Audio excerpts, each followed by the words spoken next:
From Pacifica, this is Democracy Now! We're broadcasting from Detroit. As difficult as it is to lose General McChrystal, I believe that it is the right decision for our national security.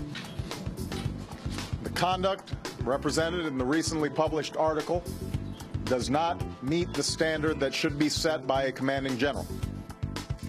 As the wars rage on, President Obama fires General McChrystal, his top U.S. commander in Afghanistan. His replacement, General Petraeus, the architect of the surge in Iraq. We'll speak with two veterans and an active-duty soldier. Victor Augusto fought in Iraq and refused to deploy to Afghanistan. Camilo Mejia also fought in Iraq and refused to return. Brock McIntosh recently returned from Afghanistan and has applied for CO status. Then it's known as the Motor City, but for the thousands gathered here this week for the U.S. Social Forum, it's a movement city. We started this program inspired by Mississippi Freedom Summer to really rebuild our city of Detroit from the ground up with grassroots leadership by the youth at the center of that. All that and more coming up.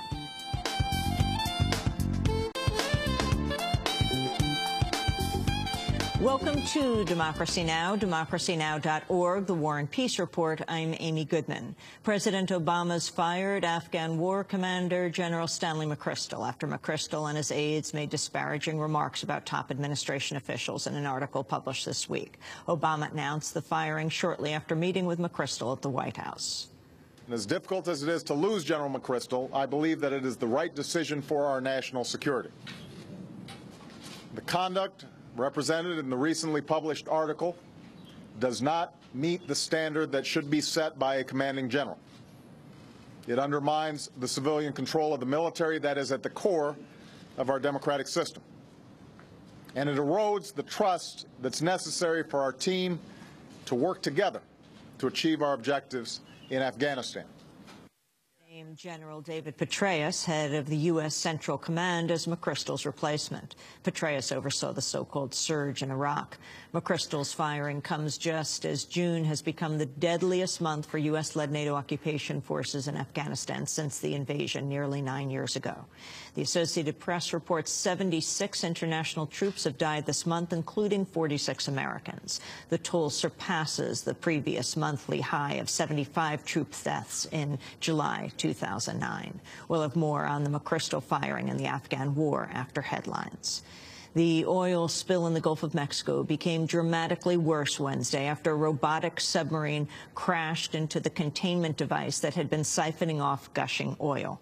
Taking government estimates, the uncapped gusher could again be spewing up to 2.5 million gallons of oil a day. National Incident Commander Thad Allen announced the accident at a news conference. We had an incident earlier today where they noticed that there was some kind of gas rising through the vent that carries the warm water down that prohibits hydrates from forming. Out of abundance of caution, the Discover Enterprise removed the containment cap with the riser pipe and moved away until they could assess the condition. They've indicated that the problem was a remotely operated vehicle that had been around the lower marine riser package had bumped into one of those vents that allows the excess oil to come out. Thad Allen also announced that 2 workers involved in the spill cleanup have died in unrelated incidents. One was William Allen Cruz. He took his own life Wednesday morning with a gunshot to the head. Cruz was an Alabama-based charter boat captain who'd been recently hired to assist BP's operations. He was described as being despondent about the oil disaster in the Gulf. The Nation magazine's reporting the 3 American hikers jailed in Iran for nearly a year were arrested on the Iraqi side of the Iran-Iraq border, not in Iran, as the Iranian government has claimed. The Iranian government has vowed to prosecute Shane Bauer, Josh Fatal, and Sarah Shord on espionage charges since claiming they had crossed over into Iran last July. Speaking to Democracy Now!, Esther Kaplan of the Nation Institute's Investigative Fund said 2 Iraqis reported witnessing the arrest on their side of the border. What they saw was the Naja police officers on the Iranian side gesturing menacingly for Shane Bauer and his companions to cross over onto Iranian territory. When they didn't cross, the Naja officers fired a shot And when they still didn't respond, they moved into Iraqi territory and arrested them. The Nation also reports 2 additional sources have revealed that the Iranian officer who likely ordered the hikers' detention was himself arrested shortly after on charges of smuggling, kidnapping, and murder. The officer is still behind bars. A Pakistani court has sentenced 5 U.S. citizens to 10 years in prison for making contact with militant groups and plotting attacks against U.S. troops in Afghanistan.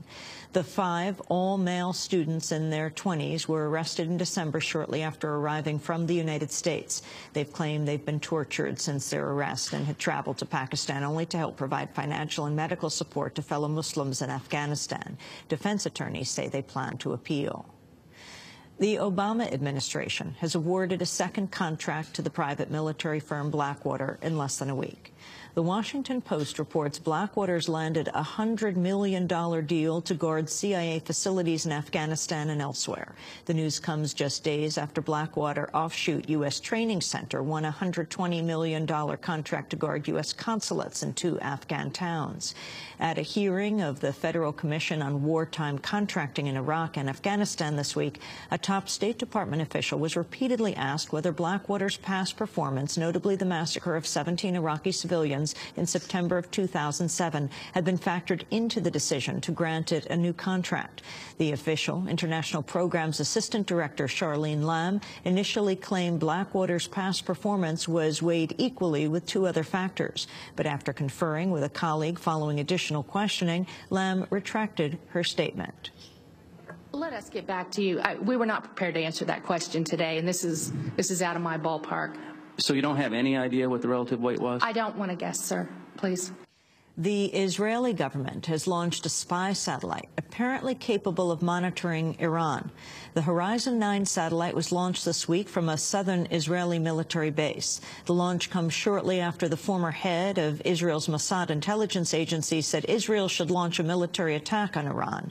Speaking to an Israeli conference, Shabtai Shavit said, quote, "Since there is an ongoing war, since the threat is permanent, since the intention of the enemy is to annihilate you, the right doctrine is one of preemption and not of retaliation."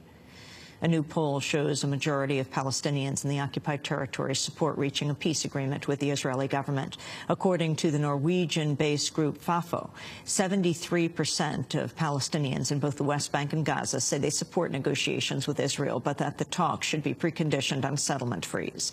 The poll also shows growing support for nonviolent resistance to the Israeli occupation, with the number of Palestinians who oppose rocket attacks from Gaza increasing to 61% from 53%. Israel has refused a settlement freeze while also rejecting any peace agreement that would involve giving up its large settlement blocks in the occupied West Bank. The Israeli government is being accused of unlawfully treating the jailed Israeli nuclear whistleblower Mordechai Benunu by holding him in solitary confinement. Benunu was initially released from prison in 2004 after serving an 18-year sentence for revealing details of Israel's nuclear weapons program. Israel has barred him from leaving the country and sent him back to jail last month for violating the terms of his parole by having contact with a foreigner.